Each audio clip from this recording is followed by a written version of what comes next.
Hi everyone, it's Stacy from Starfish. I wanted to talk about grading movement and kind of explain what that means. So when we first learn a new task, we don't have the refinement or coordination to make it look as smooth as it does once we're really good at it. I talk about that like with driving a car.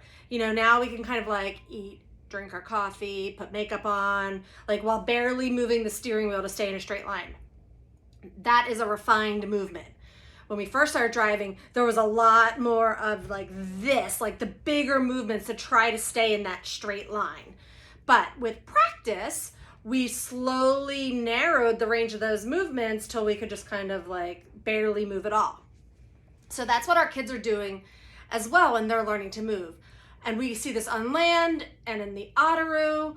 And how that looks is, so like with reaching, they may try to reach and they overshoot or undershoot, or they reach and they flip their whole body over because they haven't figured out how to stabilize the rest of their body so that they only have to lift their arm.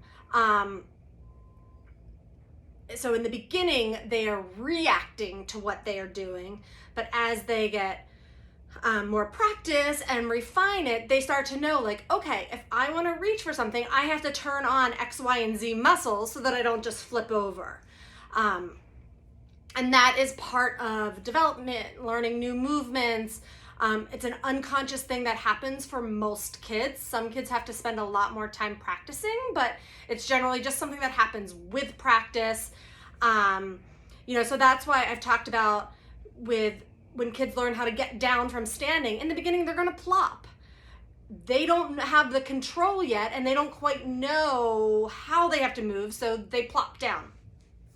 That's okay, because each time they plop, their body's getting new information, and it's saying, oh, okay, I need to make some adjustments here. And so then you'll see, like, it starts to become, maybe they get almost to the end, and then they lose it.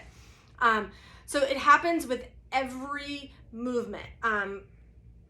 Crawling is a great example. I'm going to get on hands and knees. So like you'll see when kids first start to crawl, they're here and then they want to move, but they collapse to the ground. That's because they haven't figured out how to stabilize and they haven't graded their movement. So they have a big movement when all they really needed was a small movement with stability. Same with crawling on the belly. This is a classic one. So you'll see kids that start to crawl on the belly and it's like all the way over here, all the way over here. And then eventually they refine it so that they can just kind of have minimal movement. Their movements become more efficient and effective. Sitting is another great one. So, I like to have kids work on propped sitting first, so hands forward, because initially they overshoot when they try to make their balance. So they're like, oh no, I'm melting. I might turn on my muscles because I don't know how much strength I need to get back up top. So they at least have a wide range here before they get upright. When they just practice sitting up and they turn on all their muscles, they go back. That being so, we like to work on prop sitting. And that being said, like I've shared lots of different options for giving baby room to like experiment with the movement, and they still might topple, but in a safe way, because they start to go over here.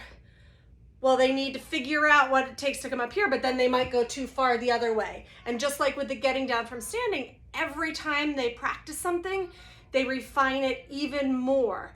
So while it can be hard to watch, that toppling and practice is actually really helpful for our little ones. We don't want to just hold them still like this, because then they never learn what they need to have that balance. They don't learn to coordinate and stabilize their muscles.